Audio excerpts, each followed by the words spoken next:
Bonjour, le site est entièrement rempli de toutes sortes de clés différentes qui se ressemblent toutes un peu. Dans cette vidéo, j'essaye d'expliquer comment savoir exactement laquelle vous devez commander. Alors, cette clé-ci, elle existe donc pour Suzuki, Nissan et Opel. Et il y a quelques points sur lesquels les différents modèles diffèrent. Le premier, et c'est le plus frappant, c'est la tige de la clé. En fait, ce que nous faisons ici, c'est chercher les 10 différences. Nous allons regarder lequel correspond le plus au modèle d'origine. Ce que vous voyez ici, par exemple, c'est que sur le modèle à gauche, il y a une encoche ici. Alors que sur le modèle de droite, c'est exactement la même tige de clé, la même forme, mais sans cette encoche. Commandez donc toujours simplement celui qui correspond le plus à la tige de votre propre clé et il devra ensuite être taillé. Et la deuxième différence qui peut exister, c'est la suivante. On voit cela principalement sur la Nissan Pixo et la Suzuki Alto. Si nous les retournons, nous ne regardons pas la couleur pour l'instant, mais nous regardons bien la forme de l'intérieur.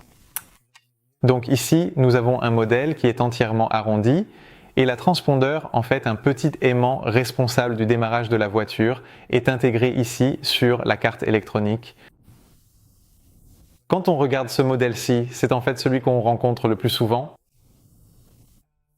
Mais ici, on voit une petite encoche sur le côté, une petite indentation. Et ici, la transpondeur est en fait intégrée dans un petit bloc. Donc au moment où l'on enlèverait le capuchon noir ici, on verrait ce qu'il y a en dessous. La transpondeur y est intégrée. En résumé, il y a 2 points à vérifier lors de la commande de cette clé. Tout d'abord, quel type de lame de clé est-ce? Utilisez-vous une clé avec une encoche ou une sans encoche? Et ensuite, quelle est la forme de l'électronique? Et sur cette base, vous pouvez commander le bon modèle. Eh bien, j'espère que tout s'est bien passé avec le transfert des clés de voiture. As-tu encore des questions ou rencontres-tu un problème? N'hésite pas à envoyer un message à info@autosletel.nl ou à laisser un commentaire sous cette vidéo. Et nous essaierons de t'aider aussi bien et rapidement que possible. Bonne chance!